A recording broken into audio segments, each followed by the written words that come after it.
Hey, everybody, this is Jim. Hey, good morning, good afternoon, good evening, wherever you are on this planet or the universe. I want to explain a little experience I had last night.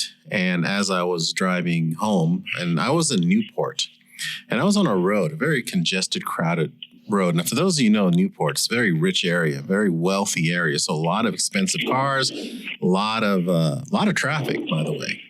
And so I wanted to get up to the 57 North. And what I had to do is I had to go on this road, turn left again.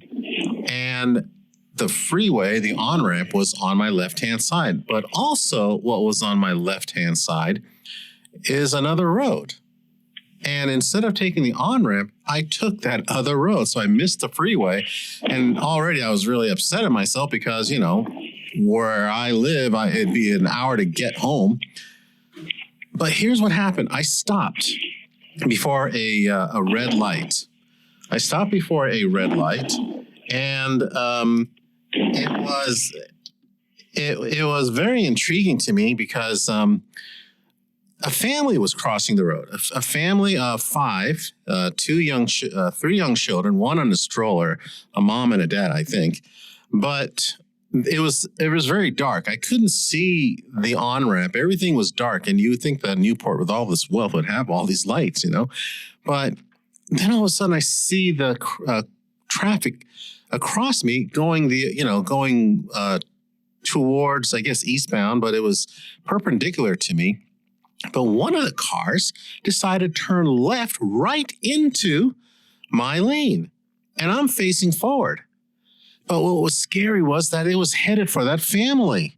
And I was like, oh my God, what is this person doing? So you would think that I would honk. I instead lit up my high beam and I flashed and he stopped immediately, just a few feet short of that family who was crossing the street. And of course, the father was upset. The mother was, they were just like, what are you doing? And all of a sudden they're giving the evil eye. And so they crossed the road and everything was okay. The driver, of course, was still like, okay, what are you doing, dude? You got to move forward. You got to, get into the right lane and keep progressing forward. But I was thinking, am I on the wrong side of the road? Am I going the wrong way? But then, there was a traffic light in front of me. And there are cars that accumulated behind me. And so anyways, once it was green, I eventually made it onto the freeway. But I was thinking, what if I successfully went to the freeway to begin with? What if I didn't make that left turn by accident? What would happen? And I had to have been there to distract that car from hitting that family. And it stayed with me all night long. That thought stayed with me all night long, all the way home, as I lay in bed, and most of the part the next day. Was it divine intervention? Did someone from above use me? Did the angels above use me to protect that family? Who were those kids? Was one of the kids going to be a future president or some sort of dignitary? Was the other kids, were they going to be police, fire people, saving multiple lives? Why did I decide to suddenly make the left turn? And mind you, I've been through that area 1,000 times. I lived in Southern California. I lived in that area. I know how to get on the on-ramp. But for some reason, that night, my brain would just turn blank and I turned left.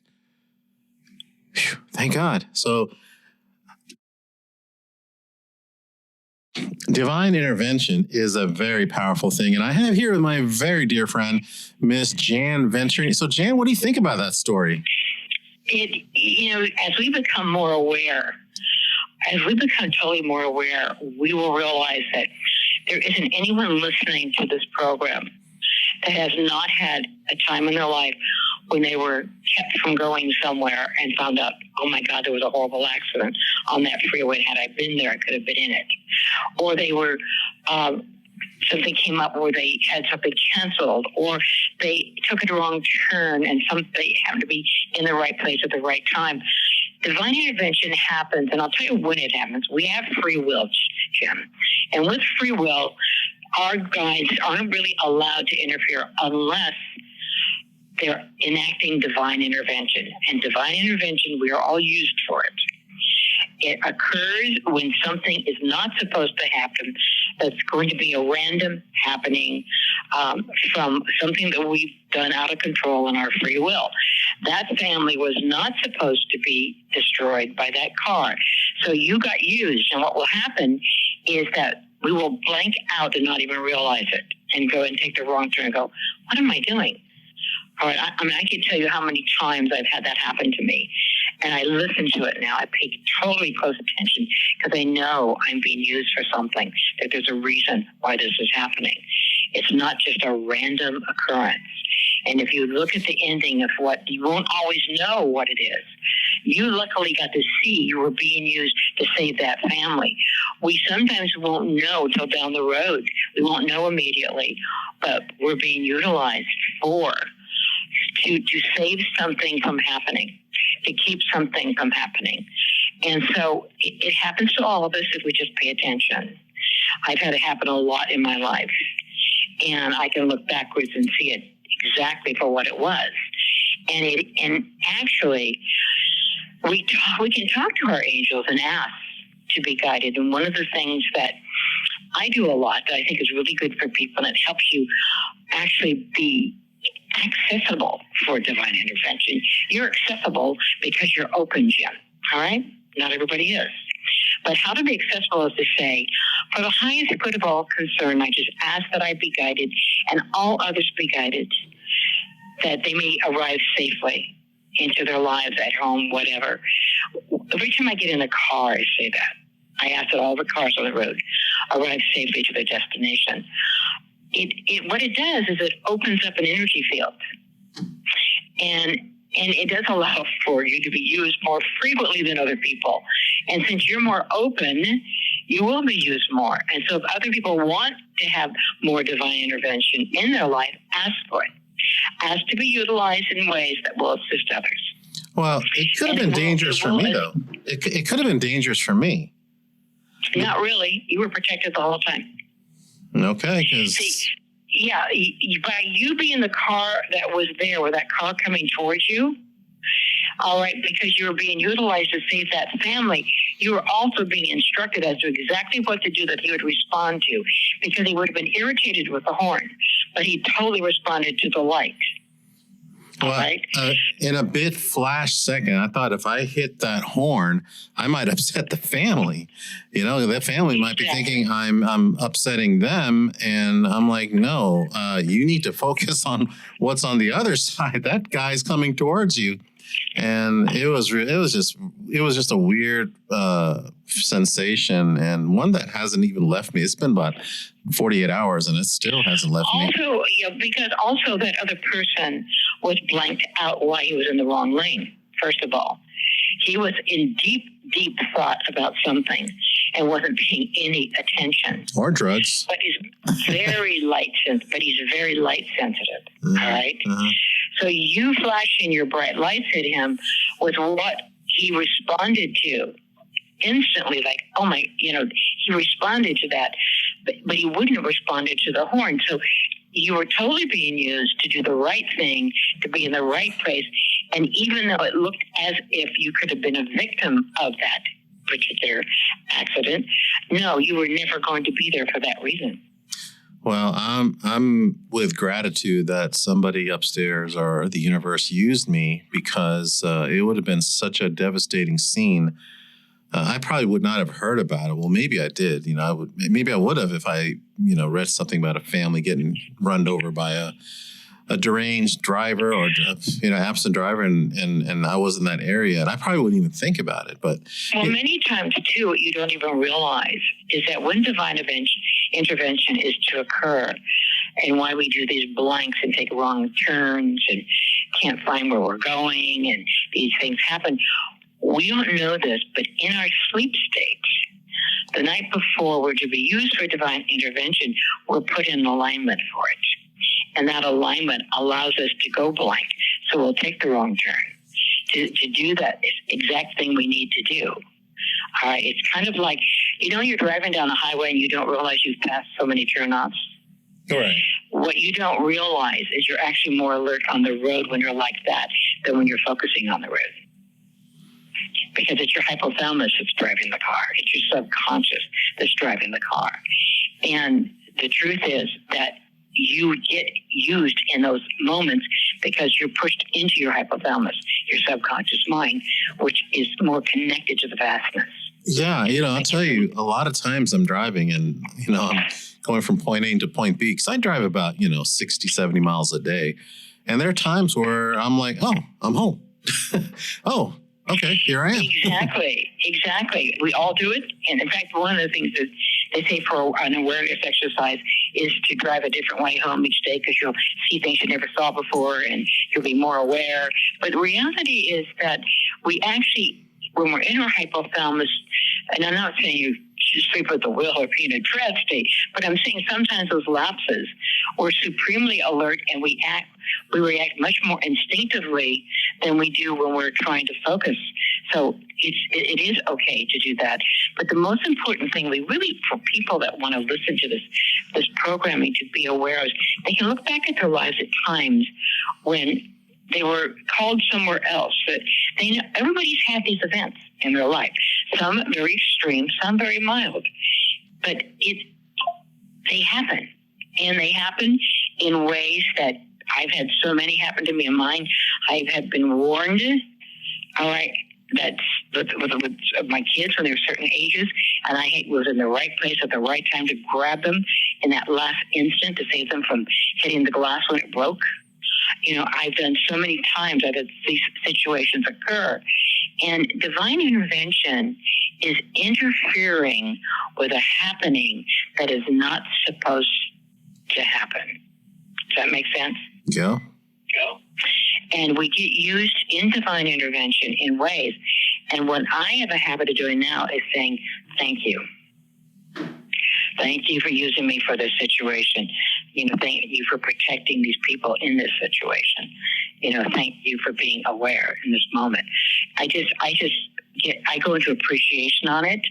And the more that you realize it, the more you're going to see when something comes up and you just can't, it's like, I'll use an example.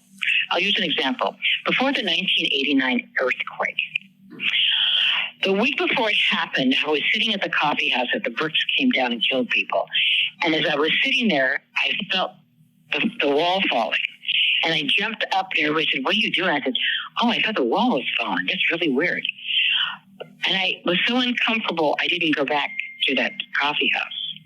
And then the very day of the earthquake, I was taking my car to be serviced in the downtown area. All the damage occurred. And I've gone there a million times. I know exactly how to get there. And I took every wrong turn. And I was like, I'm not supposed to be there. My car's not supposed to be there. There's something happening. I felt it because when I couldn't figure out how to get to downtown, all right, so finally I went into an open parking lot behind the dealership. It was wide open and I parked it there. And I walked in and gave them the keys and said, it's in the open parking lot. Well, the fence came down where the car should have been parked. Wow. Came down on the cars. Wow. So I did the right thing and I paid attention. So you need to pay attention when these things come up where you're having this interruption to something. You're trying to get on the plane and you can't get to the airport in time. Change your flight. Because if you can't get there, you're not supposed to be there. So let me ask you this. Is divine intervention, is the universe selective? Because there are a lot of instances where divine intervention could have been used but didn't work, like because child abduction. Because it was destined to happen, Jim. Okay. Even the bad things? If a plane crash is destined to happen, it's going to happen. What you need to know is those people are pulled out of their bodies long before the plane hits. So they don't really suffer at all. Anytime, when you see mass anything, the souls are lifted out through the back of their head. They're lifted. So they really don't go through a sense of pain and like we think they do. The other thing is that divine intervention only occurs when it's to stop something from happening. for a variety of reasons, of which we have no knowledge of, because that's called living in the mystery. We don't know why it will occur in one instance and not in another. We just don't know. So I just don't understand. If there is a master plan, I would imagine those kids probably had some sort of importance. You know, they might grow up to be somebody important that'll impact many lives. I mean, I would hope so. I wish them the best of luck. Just like, you know, but at the same time, there are people like, for instance, what's happening in the Middle East. You've got bombs falling all over innocent babies, innocent women. And why is there no divine intervention for that? I mean, I guess in a way, the United States is guilty of that, but it's almost like I wish, is there selective divine intervention? And I see what you're saying, but it's kind of hard for me to fathom that. Okay, so what you got two trains of thought here happening. Divine intervention happens in ways we will never understand, but when they come, be grateful and follow them. Tragedies happen because we have two forces on the planet. We have the force for good and the force for not so good, okay? We have dark forces and we have light forces on the planet all at the same time. And the dark forces are more about greed and power, but what you don't know is, believe it or not, souls that come in to leave early as children know that when they're born. Okay? They know that when they're born. We live thousands of lifetimes. We know there's no such thing as death. Our physical form can die, but we're eternal and we can never die because we're eternal. Therefore, souls will many times volunteer to go into those places, to come into life, to go out of life very young, because it's part of teaching the living a lesson who are living here. We're supposed to learn from this. Some of us hurt deeply about what's happening. Right now, there is such a division between the light workers, the people who care, and those who don't, that it's just shocking. I know it's very hard to listen to the news because what's going on in the world is very painful.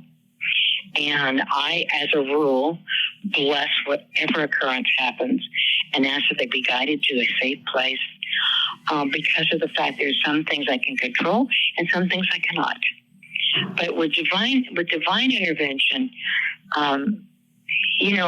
there's many situations that are individual. I don't know if you know this, but when Abraham Lincoln's mother was carrying him, he was a very large baby. And the midwife was in another town when she was having a difficult labor. And somebody knocked on the door, and they came in. And this woman came in, and she delivered Abraham to the mother. She turned him. And the mother, he would have been born breech. That's why she was having a hard labor. So this woman knew what she was doing. She turned him so they could come in and be born. He was like 10 pounds. And she told her that his name was to be Abraham, and he would be very famous when he grew up. And then she walked out the door, and the father wanted to give her something for doing that. And he had all this butter churn. He put it in a bag, and he walked out the door to find her. He couldn't find her. But she had given her name. And so he, at church, asked the pastor where she lived so that he could take her some farm goods to thank her for delivering Abraham. And the minister said, I think her name was Nancy something. That woman died 6 weeks ago. What? There's no way she could have possibly delivered Abraham. But she did. Okay? So divine intervention sometimes will occur where a soul will drop down and do something like that woman, that midwife, who came after death back into a form and delivered Abraham, turned him so he would be born because he was destined to be a president and a famous man. So spirit can do many things. You pass by angels on the streets a lot. You will see forms that you think are people that aren't. So it's bigger than we could possibly even imagine, Jim. That's interesting. Mm-hmm. I heard the same thing with Hitler. You know, there was a soldier who from the enemy lines. I think this is during World War One or one of those that could have aimed at Hitler before he became the Führer, and decided not to shoot Hitler because I guess Hitler was turned around and he thought the shooter thought it's inappropriate to shoot someone in the back of the head. Imagine how that would have turned around if he was successful. Yep. But obviously there was a lesson there for all of us, which we're all experiencing right now. Germany has been warning us constantly because what we're going through now was what they went through when Hitler took control over Germany. And so they're very aware of what the United States is going through right now. And they're hurting for us because they're very aware of how it just slipped through the cracks, and so many didn't even pay attention. They just went to their jobs every day and really weren't aware. Many people weren't even aware of what he was doing. Yeah. Well. So it is one of those things. But obviously, Hitler is still possibly being evaporated. We don't, very rarely do souls have that happen to them. But when a soul has no redeeming qualities, there's nothing that they have done that served, or they have no desire for retribution or rehabilitating their soul, they can be dissolved. That's very interesting to say that. So going back into divine intervention, how does one make themselves available? Or is it just random and anybody could be used at any time? Anybody could be used at any time. What you can do is become more aware of being utilized in situations and being open to it. All right? Because when you're open to it, if you're in the right place, let's put it this way. Let's say there's 100 souls on a street corner, but one is volunteered to be utilized. Well, there's an opening that is seen by angels, and so they know that is a more readily usable person to maybe assist that person in that situation. So the more open you are, the more likely you are to be utilized. Yes. Oh, wow. Interesting. Very interesting. So I think, doesn't somebody have to be, one has to be, you're saying aware, but I mean, how do you become open? Do you just declare to the universe? But how do you become, meditating helps. Well, say someone who doesn't meditate. Say someone who doesn't meditate. Following a pattern of meditation. What you don't know, for each person does not know their soul's growth. We look at people and we see people that are like gurus and think, oh, they're old souls and better lifetimes. Yet what we don't know is some of those souls that are suffering with addiction issues are ancient souls, and they're just doing their final lifetimes of dealing with something left over. So you don't know when you look at a person how open or closed they are, right? You don't. No, you don't. You don't know. You don't know the age of that soul. So yes, anybody could be utilized. Absolutely. It's just you were the perfect person in that situation to be in that place to do what you needed to do. So you were chosen. And we get chosen. And the thing is, yes, you can say, I'm willing to listen. If there is a need for divine intervention, I'm open and I'm willing to listen, and help me be more open and willing to listen. Because some people want to analyze it with their mind.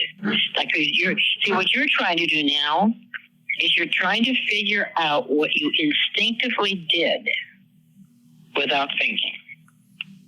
Yeah, I guess so. Yeah, I mean, I wasn't really doing anything. My thoughts were visiting my mother, and my thoughts were getting home. And I mean, I actually, to tell you the truth, I just kind of blanked out. Maybe. Right, I know you did. Yeah. That's the kind of state you have to be in to get used. Yeah. All right. Okay. When we blank out, our hypothalamus is in charge, and we come from instincts, and we do the perfectly right thing when we're in our instincts. And so you were being used. So This happens to me all the time, Jim, when I take a person into hypnosis. Because when they're in hypnosis, they're in their subconscious mind or the hypothalamus, back of their head. And so they will witness things, and they'll happen naturally. But when they come back, that little monkey mind, that little analytical mind, wants to try to dissect it all, right? Mm-hmm. And when we have an event that is shocking to our soul, like your event was shocking to you, the mind wants to play it like a record over and over again, trying to comprehend it and understand it. When in reality, there is no way to comprehend or understand.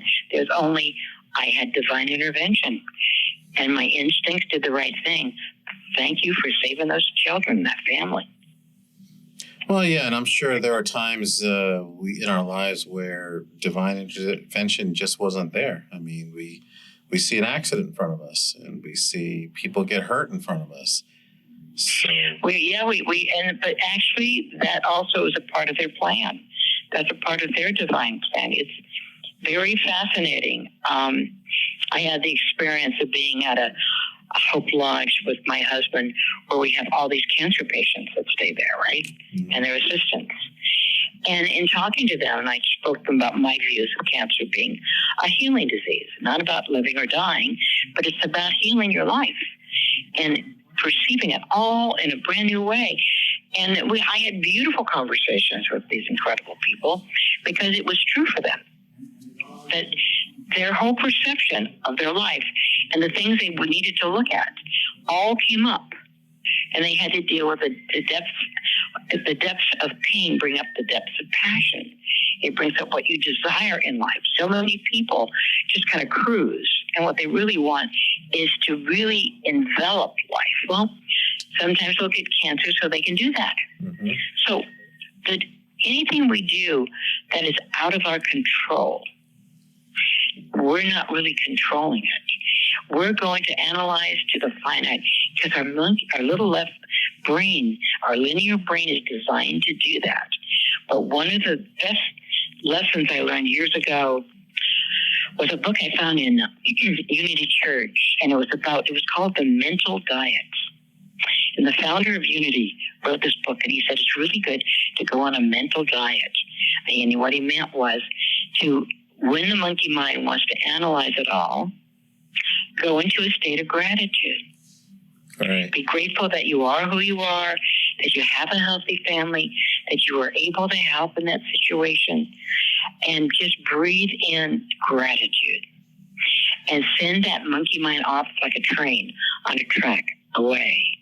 Because you have your higher self, your consciousness, Jim, is in charge of your limited mind. And you can say, stop.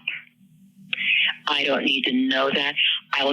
We will never be able to comprehend what God truly is. We can never even truly decipher what love is. It's hard to really come up with a full explanation of certain things. It's more experiential than it is descriptive.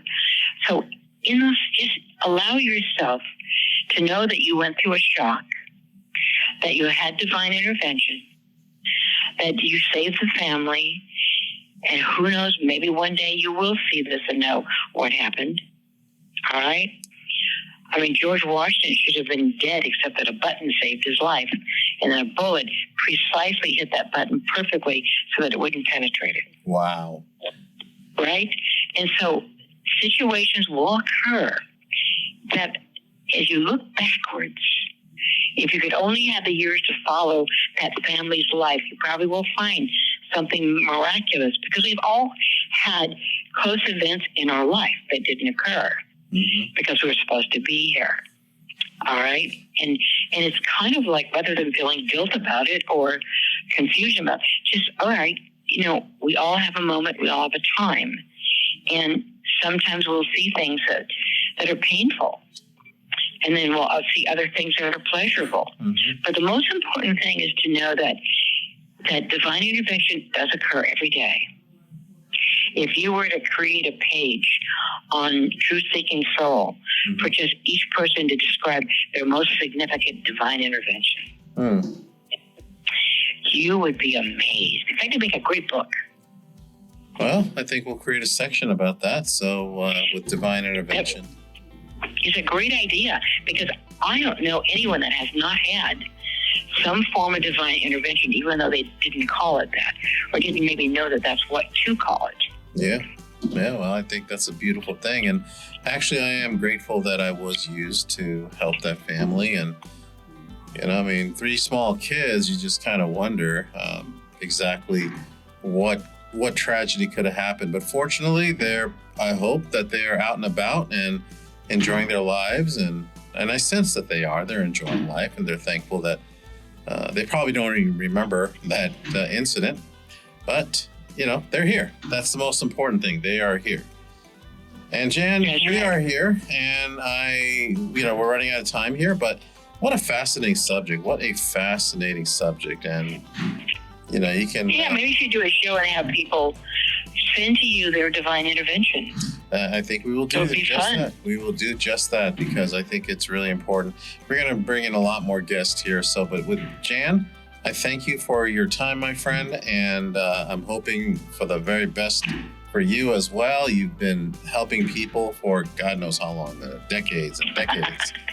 That's what you do, and so thank you so much. And, thank you, Jim. And it's a pleasure. And thank you for being there and doing the right thing. Well, I am full of gratitude, and if you have any questions, you can email me at info@truthseekingsouls.com. That's info@truthseekingsouls.com. Just send an email. We'll try to answer as much as we can, whenever we can. And next week, we're going to talk about another topic. We don't know. Maybe manifestation, maybe more divine intervention. But stay tuned. All right.